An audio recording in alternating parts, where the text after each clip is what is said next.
नंदगाव जिल्हा परिषद गटाचे महाविकास आघाडीचे उमेदवार सूर्यकांत अरबळे आणि खुदावाडी पंचायत समिती गणाचे काँग्रेस महाविकास आघाडीचे उमेदवार संजय राठोड यांच्या प्रचारार्थ खुदावाडीत 5 फेब्रुवारी रोजी जाहीर सभेचे आयोजन करण्यात आले होते। या प्रसंगी काँग्रेस कमिटीचे धाराशिव जिल्हा अध्यक्ष ॲडव्होकेट धीरज पाटील यांनी सत्ताधारी सरकारवर सडकून टीका करीत नंदगाव जिल्हा परिषद गटातील महाविकास आघाडीच्या उमेदवारांचा विजय निश्चित आहे असा विश्वास त्यांनी व्यक्त केलाय। पाहूयात। सभागृहामध्ये एवढी दडपशाही दिल्ली पासून खुदावाडी पर्यंत या ठिकाणी करत आहेत, म्हणजे राज्यात करतायत, देशात करतायत। शेतकऱ्याला बोलू देत नाहीत। येणाऱ्या काळामध्ये शेतकऱ्याच्या जमिनी सुद्धा आपल्याकडे राहणार नाहीत अशी त्यांची तरतूद आहे।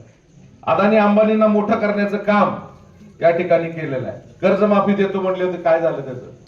आज आश्वासनांचा पाऊस या ठिकाणी पाडलेला आहे। सोयाबीनचा काय भाव होता आपल्या काळामध्ये? 8,000 9,000। आज 5,300 भाव करून ठेवला, पण सोयाबीन कुणाकडे नाहीये। आता सोयाबीन व्यापाऱ्याकडे आहे। व्यापारी मालामाल होत आहेत। कांद्याचा प्रश्न फार मोठा आहे। आयात निर्यात धोरण इतकं चुकीचं आहे की बांगलादेशचा कांदा आपल्याकडे आणला आणि आपल्या कांद्याला भाव बेभाव झाला।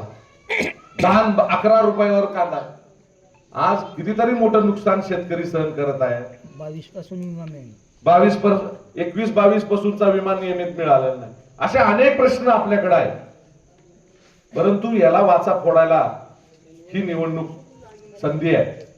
म्हणून या संधीचं सोनं करणं आपलं काम आहे। म्हणून ह्या दोघांना निवडून देणं आपलं काम आहे की हाताच्या चिन्हासमोरील आणि मशालीच्या चिन्हासमोरील बटन दाबावं लागतं। अनेक प्रश्न या भागामध्ये आहेत। आज मला वाटतं की तोडाफोडा आणि राज्य करा हीच नीती अवलंबली आहे। त्यांनी उद्धव बाळासाहेब ठाकरेंची शिवसेना फोडली आणि तिथं 2 पक्ष निर्माण केले। राष्ट्रवादी फोडली, तिथं 2 पक्ष निर्माण झाले। म्हणजे कोण कुठे आहे सध्या तर आता काहीच कळायला मार्ग नाही। किती पक्ष झाले आणि कोण निष्ठावान आहे आणि कोण काय कधी उडी मारतय काय कळायलाच मार्ग नाही। त्यामुळं येणाऱ्या काळामध्ये आपण बघितलं की लाडकी बहीण योजना, लाडकी बहीण प्रत्येक घरामध्ये आपल्या 3-4 महिलांना सुरुवातीला लाडकी बहीण योजना दिली।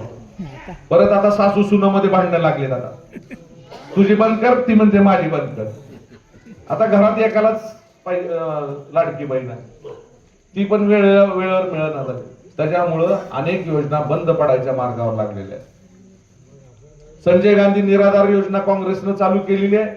65 वर्षावरील सर्व वृद्धांना या ठिकाणी पैसे रेग्युलर मिळत असताना आता कुठल्याही बँकेमध्ये किंवा शासन या ठिकाणी त्या मंजुरी बंद केलेल्या आहे। नवीन मंजुरी तर बंदच आहे, पण जुन्यांना सुद्धा रेग्युलर या ठिकाणी मला वाटतं पैसे मिळत नाहीये। ही एक मोठी शोकांतिका आहे। आज काँग्रेस पक्ष म्हणून आम्ही आणि सेना म्हणून आम्ही वेळोवेळी शेतकऱ्यांच्या पाठीमागे राहिलेलो आहे।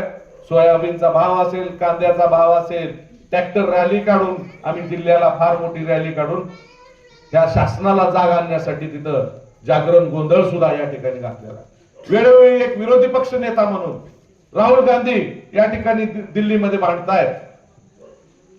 पंजाबमध्ये ज्यावेळेस शेतकऱ्यांनी फार मोठा मोर्चा काढला तर तो दिल्लीमध्ये अडवला। त्या ठिकाणी राहुल गांधींनी भेट दिली। 4,500 किलोमीटरची पदयात्रा, भारत जोडो यात्रा राहुल गांधींनी काढली की कुणासाठी? तुमच्या आमच्यासाठी काढली।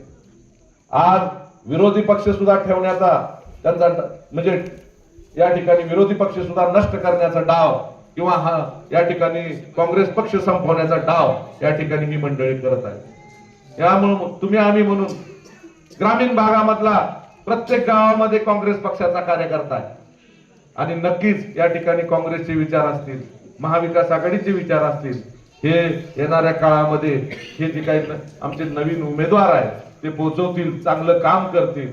आज मला वाटतं की एक पारदर्शी काम करणारं नेतृत्व या ठिकाणी आपल्याकडे या अरबळेच्या माध्यमातून आणि राठोडच्या माध्यमातून होत आहे।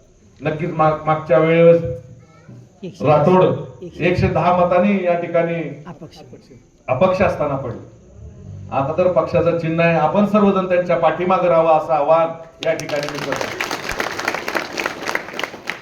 मागच्या वेळेस त्यांनी पराभव स्वीकारला, पण यावेळेस राठोड तुम्ही विजयश्री खेचून आणताल अशी आमची आशा आहे. आपण सगळ्यांना बरोबर घेऊन चालत काम करा. आपण आपल्यासाठी त्यांनी उमेदवारी मागे घेतली आहे, त्यामुळं उमेदवारी मागे घेतली त्यांच्यासाठी, त्यासाठी तुम्ही त्यांचं तर ऋण तर हे फेडलंच पाहिजे, पण लोकांची सुद्धा सेवा केली पाहिजे. आज मला वाटतंय की